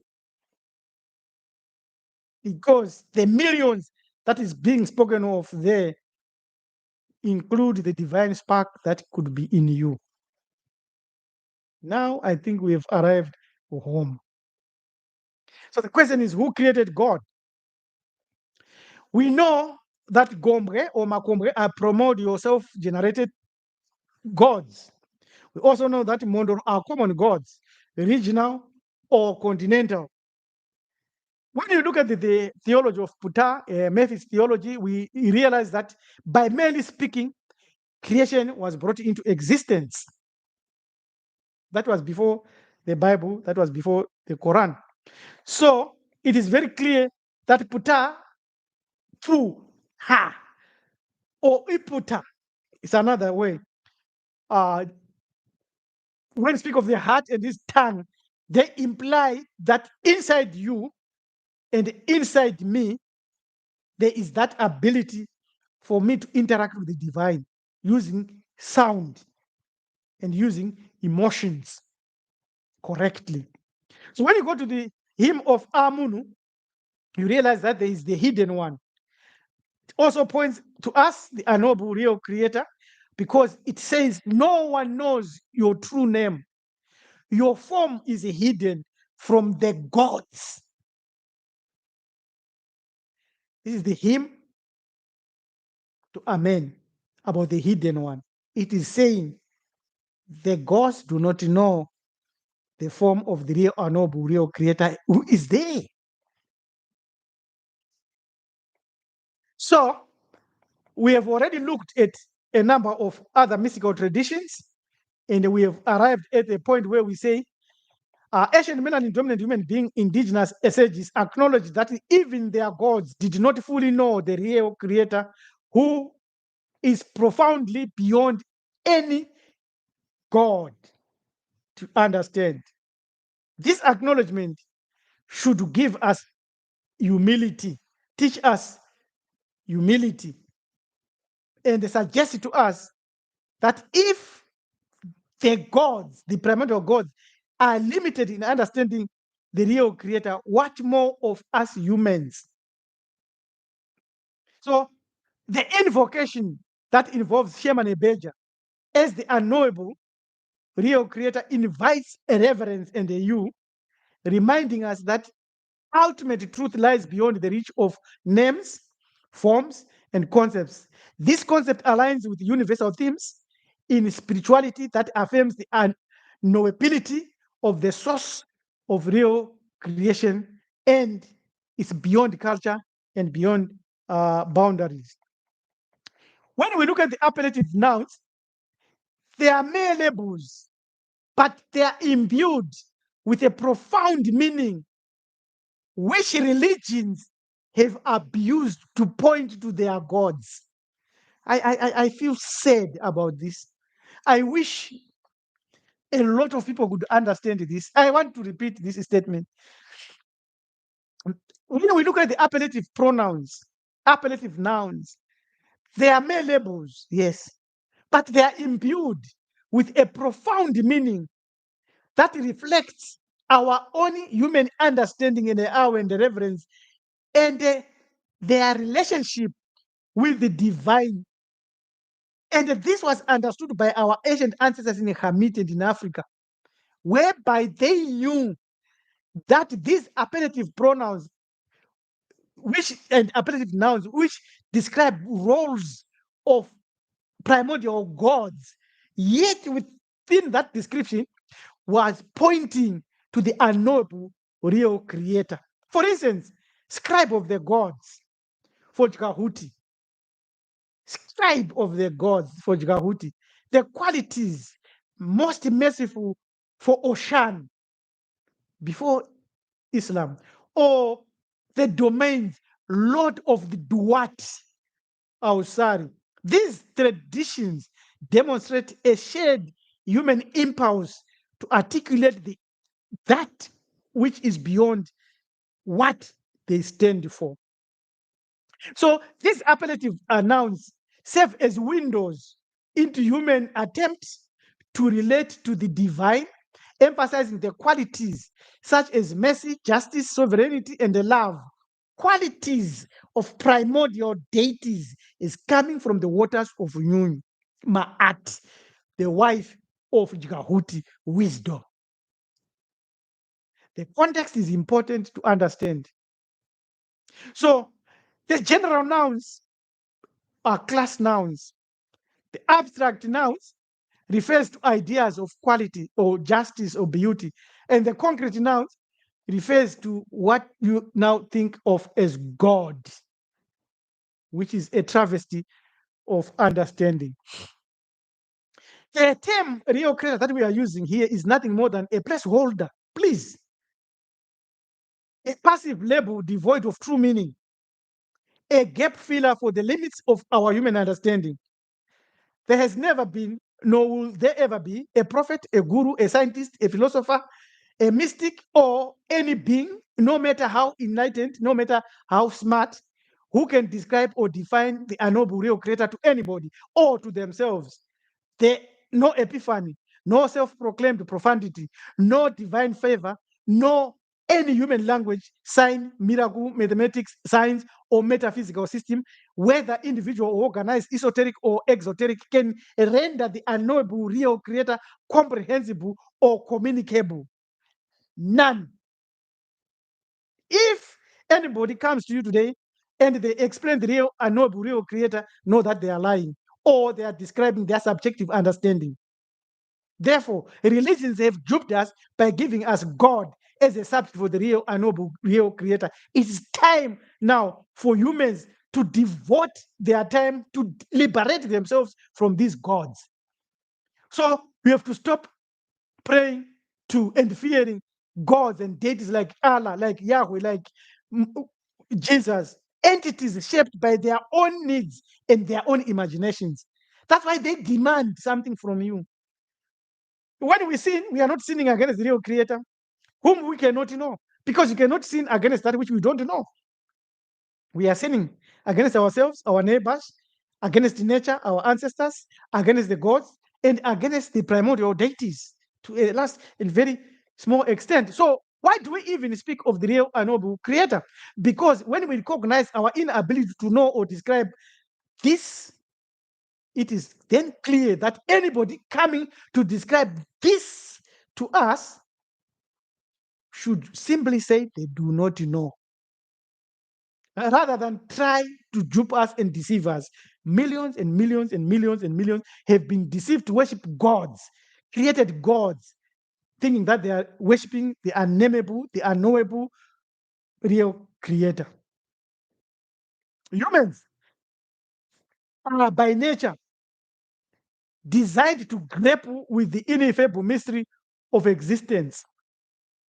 It is a need that has been exploited by evil gods and evil spirits and evil human beings that walk on the earth. Central to this quest is the perennial impulse to name the ultimate source of all as the creator, the divine, the ground, the being, the all. These names are also wrong. We should never understand these names as nomen proprium or nomen appellativum. They are not. They are just substitutional terms. So those that use names like Yahweh, the ineffable tetragrammaton, the 72 names of God derived from mystical traditions like the Kabbalah or Allah, and other names derived from the Sufis, they are just subjective terms. They are not anywhere near even primordial deities. Yet, we should not discourage these attempts, because while emotionally and spiritually poignant, they may reveal more of the steps that many of us have taken to liberate ourselves from the dead end era of a religion. It is important for us to claim not to know the name of the real creator, but ultimately to accept the knowledge that is beyond knowledge.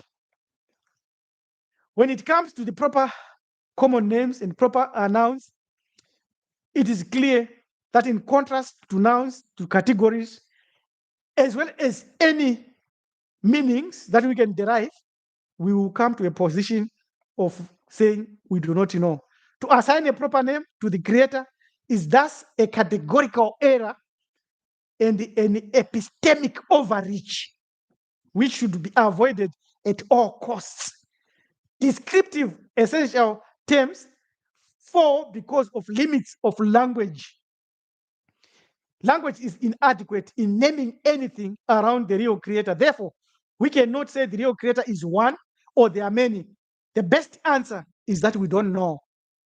A descriptive term that tries to convey any attribute, like in one of our writings, our book, The Creator or a God, in which we alluded to one attribute of the creator that he creates or she creates or it creates, was an error and must be understood as a point that has been refined now in the book Free from God.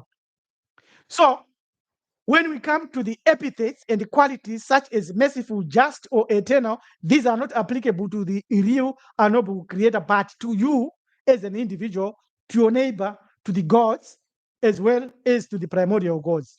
These epithets, often appended to divine names, attempt to capture aspects of the divine nature of those gods. For instance, the names of God in various traditions have descriptive appellatives that reflect the understanding of those that coined those names, not the substantia of the God itself. Therefore, we cannot name the unknowable real creator. We cannot know the unknowable real creator. We have no wisdom about the unknowable real creator. It is clear. It is an open and an end question that nobody knows. So the concept of unknowable real nameless creator is also prevalent in African traditions. When you go to the Yoruba, the African spiritual system found in West Africa, amongst also the Akan, Nyame, or Atoma Nkoma. This, when you hear this word, you are immediately informed that it is beyond human comprehension and description. Nyame, in Akan, in the Burkina Faso, in Ghana, Nyame, though called the supreme being, is eternal, infinite, and the creator of the universe. Yet, he is remote from men and unconcerned with their daily life. He, father of the lesser spirits or the abosom. The abosoms are mondoro or primordial or gods. these could be understood as lower or higher deities. In the Yoruba, you have the concept of the Olodumare or Oluran, which we have alluded above. This represents the supreme being who is distant and distract, yet as an appellative noun, it is pointing us to that which is beyond human understanding. When you go to the Dogons in Mali, they have a concept of Ama, who is the creator God. Ama is often described in abstract terms beyond our human understanding because it's mysterious and ineffable in nature.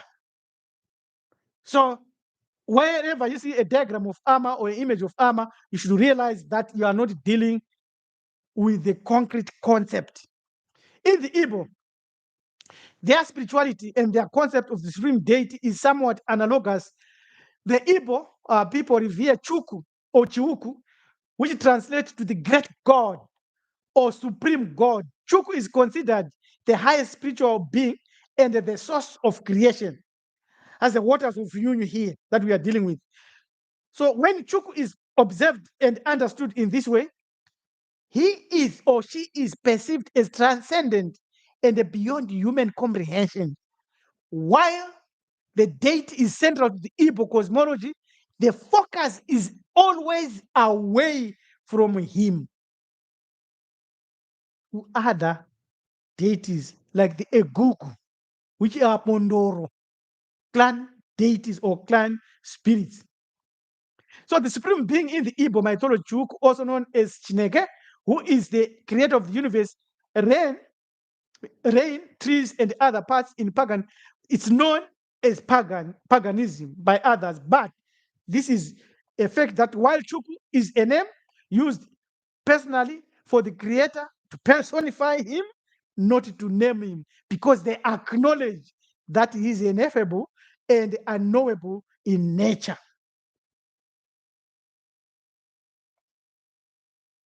So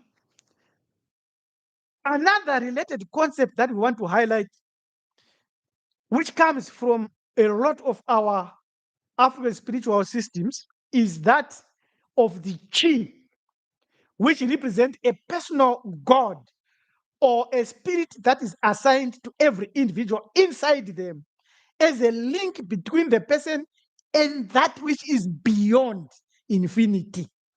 Now we are home. Now we are home.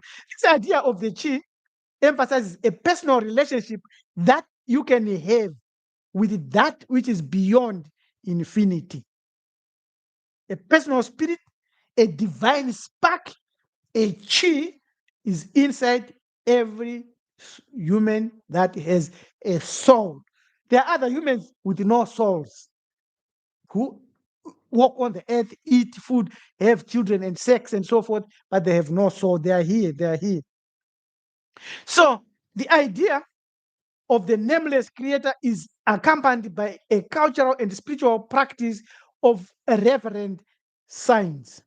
Rather than attempting to define the supreme being, our ancestors express the idea and the teaching via indirect worship, acknowledging its majesty and respect for its mystery. And thus they stop at that.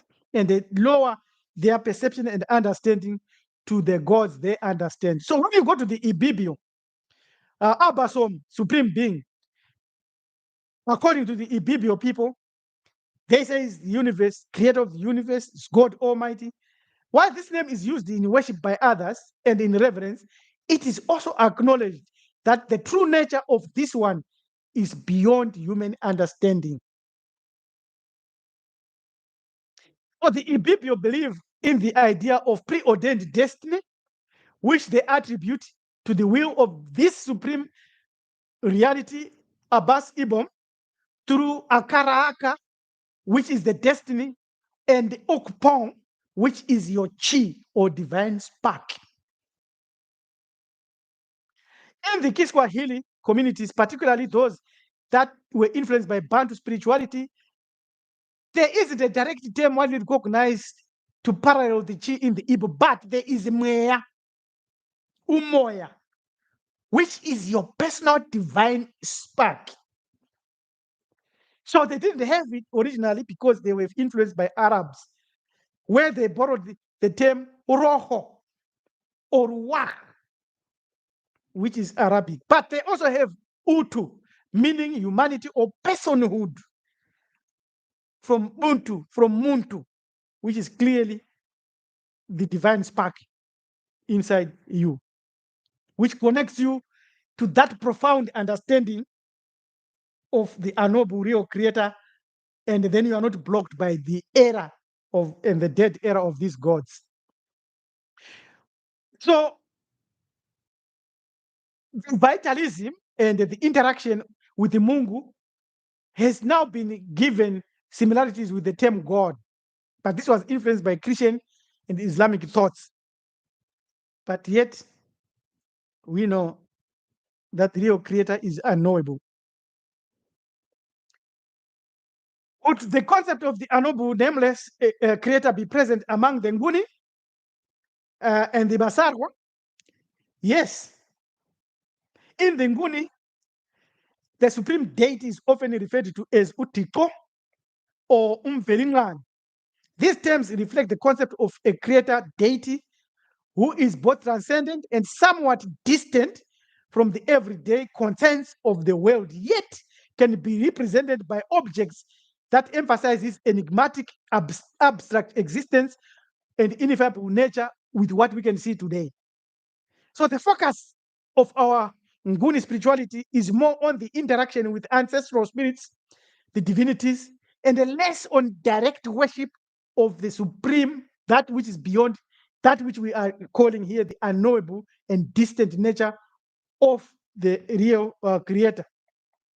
The Masarwa, commonly called the Bushmen or the Khoi in Southern Africa, have a nuanced view of the divine, the traditional reverence that they give to Akagni.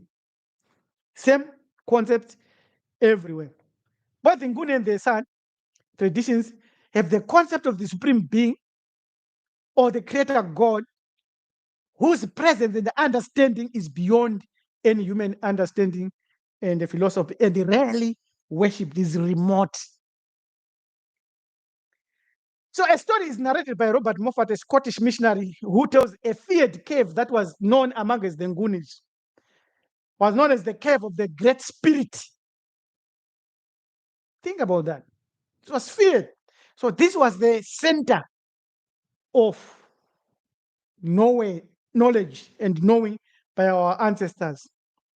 So Moffat writes in his description that people held a lot of reverence for this cave. So it's the same with Matopos and what was in these caves. It was a primordial deity, the voice of the primordial deity, not Mondoro, but primordial deity. Because a primordial deity, I don't have to consult anybody. I have to go there, like at the oasis of Ziwa, as a primordial deity manifests at that place. Because the fear that they had, if you read the story about Moffat surrounding this cave, stemmed from their understanding and the knowledge that this place was where the spiritual realm intersected with the physical world. What does it mean? It means where all the chasm, beyond the chasm, the waters of Nyunyu came. Let's look at Mngari. As I said, we shall not be friends after this, but I follow facts. Mngari is a tribal deity of the Venda people. So if you read a PDF by Jeff Ramsey about his researches around the Kalanga, over Kalanga, the Venda, who are culturally connected to the Shona or the Karanga, introduced the worship of Mngari into the broader regions in Zimbabwe, Mozambique, Botswana, and Zambia and Malawi. it was not there. Where did the vendor get this? The Venda and Shona people share cultural and spiritual extent is due to geographical similarity and the sameness of origins. The role of Ngari expanded over time, particularly through the influence of centralized shrines like those in Matonjeni, Mabgadziwa, which became intertribal centers of worship. So you cannot worship the real creator. You can worship primordial gods as well as gods. You can worship Makombre and they worship Mondoro, not the real unknowable creator. So don't come and tell us that Mari is the unknowable real creator. Mari, you can say is God. As long as you will know that beyond Mari there is the unknowable real creator, whom that Mari cannot know. The history was that when another deity arose amongst the Shonas, a king was going around burning places where the voice of this Mari was speaking. If Mari originated as a local tribal deity, his expansion into broader Shona spiritual systems align with the pattern of regional deities evolving into prominent gods in polytheistic systems. Much like Baal or Er in Canaan, the Canaanites are melanin-dominant human beings. So the Canaanite god Baal, meaning Lord or Master, and the El, the chief deity of the Canaanite pantheon, have similarities with the Shona word Mari is Lord, Supreme Being. Follow me carefully here. Follow me carefully here. Follow me carefully here. The word holy in Shona is Era. Era. And the word Era is Era. Era. And the Bakalanga is Vana Bakalanga. Langa is the sun, which is Ra. Phonetically, this word Mari will resonate with our cousins, the Canaanite pantheon of El or Al. Specifically, when you understand the linguistics, you will know that Ara and the El are interchangeable in Bantu languages. So when you say Era, era, you can actually say Ela, kuyahlola. El or Allah, Allah, or Ara, Vara. This fits clearly. If I had my slides, you would be enjoying this. So historical parallels are here. So what do we do with them? Do we throw them away? No, we don't. Because the Canaanites came from us, came from the southern part of Africa. Remember that stone, the Benyu that rose up, and the first part was Africa. Even the edge of the Great Pyramid was on the ocean of Rakodziba, which you call Mediterranean. Just as El and Baal represent powerful regional gods, Mondoro. Remember, not primordial deities, but Mondoro. In ancient Northeast Africa, Mari served a similar role in Southern Africa. Baal, Mari, was associated with the fertility and the rain. So too, Mari was closely associated with the rain-making ceremonies. This functionality similarity is our proof. The linguistics and the functional parallels here are not indicating a different concept, but same concept, same deity. It's one deity, understood and known by different name. So how is this possible? Now, this other aspect is very interesting. The original Arab was a melanin-dominant human being, and Arabic copied our writing, as we have said. So during the 14th century, the Swahili Arab traders, melanin dominant human beings, were active in Great Menemtapa area, trading with gold for gold at centers like Mapungu Bre and the Great Zimbabwe, where the vendors came and they built, interacting, and they introduced Islamic culture. Waremba, they are there today. They want to be Black Hebrews, they are there today. So these Arabic influences brought this term Ngari, and they performed a cleansing of what the vendors understood as their creator. Kuyachisa lapha, zvakupisa ka. So the term Allah, meaning the God, might have inspired or might have been inspired by the similar term Mngari. And we know who started before the other. As we have already indicated, the phonetic flexibility that you see from Era, Ela, meaning holy, Ali, or A, or Eli, or Ari, Mu, Ari, common transitional formatting of Arabic terms here, from Era, being holy, into El or Allah. If Mari was seen as a tribal god with reign, fertility, and supremacy, then when our ancestors met this Arabic and Islamic theology, theological term, they were not converted to it, but they also conflated it to make it similar to what we are destroying today, that this was the real creator. No, the real creator, it is not, it was not. So, what do we learn from here?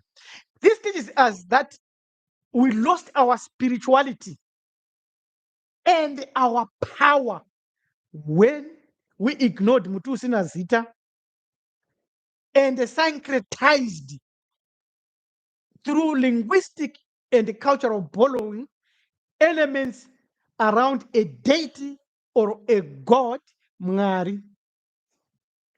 Originally a vendor tribal deity who, like Yahweh, expanded into Bukalanka, Oshona, and the Mwenemtapa Empire and removed all the other gods resembling what Baal and Allah and the God has done today. The phonetic similarities cannot be easily dismissed. Mari may have been shaped by these cross-cultural exchanges, from being a tribal god of the vendor to almost a national god all over Africa, all over Zimbabwe. It is fascinating indeed. And very, very interesting. But you may say, no, you are splitting hairs. Let's add some more evidence here. And what religion has done in terms of this concept of Mari is to obscure Msikabanu, Musiki, Tenzi, Samatenga, Mtanga Kugara. That has been done. So let's look at the concept and the connection of the Shona term Ishe wangu. Do you know that this word Ishe is also found in Aramaic? Although in Aramaic it is wrongly spelled as I-S-S-O, Iso, and is also associated with Jesus. We already know the problems there. In Shona, Ishe translates as Lord or Master, signifying authority and rulership. It is often used in reference to God or leaders of high stature. That's Adon, that's Baal, my Adonai.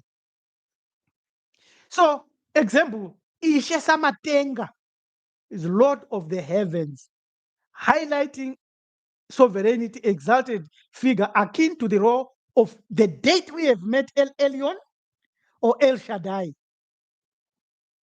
In other traditions in there.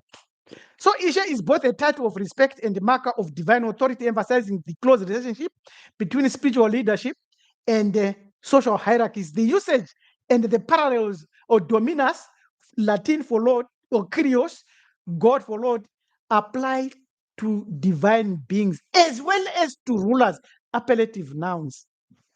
You see that? So, Isho in Aramaic is a form of a name Yoshua, meaning Yahweh saves. See that Yahweh? You've seen that bow. See that Canaanite pantheon? So the debate would be this Near East understanding, did it originate north or south and then moved across? I think the answer is obvious. So Ishe or Isho in Aramaic share a phonetic resemblance, especially when considering that vowels and consonants often shift and were almost absent in our ancient languages. Both terms denote a figure of divine authority, Ishe as Lord of the heavens or sovereign Lord, or Isho as Savior and Lord or Master or Ruler or King. Those appellative terms. So who influence each other here? It is obvious that because today we have lost it, Christian and Islamic influences have overridden our concept of understanding who the real creator is. We think it's Mari, it's not. Mari is a deity. Perhaps not even Gomre. Mondoro, yes. So let's give a conclusion here and conclude our talk today. We've gone 2 hours.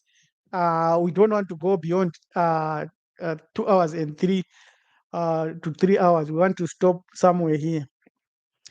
So we know that religions are dead wrong about God because they've made God the real, unknowable, nameless, not a spirit, not a being creator. That is the basis of my talk today.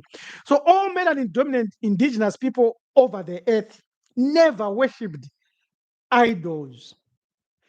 They considered idols and the gods as a mere protocol to be followed in their extension of understanding the primordial gods and a process of sending a message to the unknowable one who dwells beyond the chasm. They knew this, hence the examples that we have given, like Mutusi Nazita in Zimbabwe. When our ancestors did not respond, when the gods did not respond, when the primordial deities do not respond, a mystic would seize that opportunity as a chance to appeal to the highest office. Need I say more? No, this is a mystery that I have shared. So, in conclusion, therefore, do religions get it wrong when it comes to God? Yes. Why? Because when we explore the complexity of religion and spirituality in a thought-provoking manner, like in this video, we are forced to delve into the question, do religions get God wrong? Our answer is yes, as long as they point us that this God of theirs is the ultimate and noble real creator, then he should not be called or should not be called God. This is very, very important because millions of our brothers and sisters follow the Abrahamic religions. Some are now following the Eastern spiritual religions where they deal with the karma and where they deal with the afterlife and all these matters. But as long as they do not know the differences of these deities, their conversation and their perception of the truth is totally limited. And they have fallen victim to nefarious forces and nefarious religions. Remember, melanin dominant human beings never followed a religion. They lived a life full of mysteries. So I want to thank everybody and also to apologize for the problems that we have had. We ask you to subscribe to our channel, to love our videos, to share this video, to leave a comment. We love comments. We are addicted to comments. We also ask you to enroll into Band University. We are going to revise the way it is done so that a lot of our students benefit immediately. And we want to revamp it. We cannot allow it to be as it is today. So as a university, we always engage in interactive methods and ways to revamp it so that it becomes exciting. And for those that are enrolled and those that are paying their dues and subscription, we want to thank you so much. We also would like to say, keep focused, click the notification bell so that we can notify you and you get notified when we engage and when we propose a video. There is a lot of stuff that we could have said. We had prepared a slide, and for those that wanted to understand the concept of Mari, that it is a vendor concept of a deity of their own Monroe that suddenly caught fire all over the show, you can read the PDF that we shall share in the video. You can access that PDF from academia and many other sources. I'm winding out now, winding down. Our ancestors had an understanding of the remote high God. When they met Europeans, they tried to make their concept equivalent to European concept, which is an impossibility. So they came up with a diagram that I have displayed in many places, and I've relabeled it and redone it. I wish I could do a makeover of this video. I'm seriously thinking about that, so I can add these slides. I might end up doing that, but it's 2 hours of hard work. I don't know what I will do, but eventually I will have to do it because this live video is going to be followed by a video, not a live one, but the one that I will upload, that will mold the concepts that we have derived here into the correct form of faith that you should have if you are following our spirituality. Not all these other religions, not the faith you read in Hebrews chapter 11. No. And that faith is one that we need to develop. It's not, I'm using faith because it's a common term, a keyword that is popular, but there's another term that we could use. So before I finish and before I sign off, I would like to say I have gone for 2 hours, 14 minutes. Normally my videos are average 3.5 hours. I want to stop now because I want to prepare a video that I will upload tomorrow about our faith. And I've finished this video already now. And I'm waiting for your questions and answers that I can give. And I want to seal off this live in the next 16 minutes, which is about 2:30, so that this can be 2 hours and 2 hours and a half. I've looked at my lives, and most of them with 4 hours, they are not getting traction. I know it's demanding for anyone to go 5 hours. And the one that is traction, it was 1 hour, 45 minutes. So I will now be reducing that to a few hours. So if you are here and you wanted some questions, please drop your questions. I'm here. I've got a lot of information that I could share with you. Maybe you want to understand which God, who is God, what God. We've got also our Horizita, John Willie. We also have a lot of other scholars here. They can answer you and help you with answers. Yes, we had problems with our slides, which we had prepared. And what we have taught today will give you spiritual sovereignty, divine understanding. So you remove religious control, you run away from false gods, you break free, your soul becomes awakened, you expose the truth that is in you, the divine spark, and you know what is religion, how to handle it, how to play with it, and so forth and so forth. So since I cannot see any questions here, I would like to sign off now, and not a lot of comments anyway today here. We have done a lot, and we will win. We will succeed in all this. So thank you very much, and we'll meet again. Thank you very much. I want to answer questions. If you have got questions, okay. Let me go to the questions themselves. I didn't check here a little bit. Maybe there are questions. Okay, they are good. No questions here. Right, no questions. There are comments. Oresta Willie says here, a sheep is the most passive of animals. Why not a lion, a wolf? Yeah, no, thank you. Thank you very much for that. That's good. So anyway, thank you very much. Till we meet again. Stay cool, stay well, subscribe to our channel. This is Preacher Rabbi Elem Mjakanja signing off and saying, Siyabonga, tatenda, lisale kahle, sizahlangana phambili. Thank you.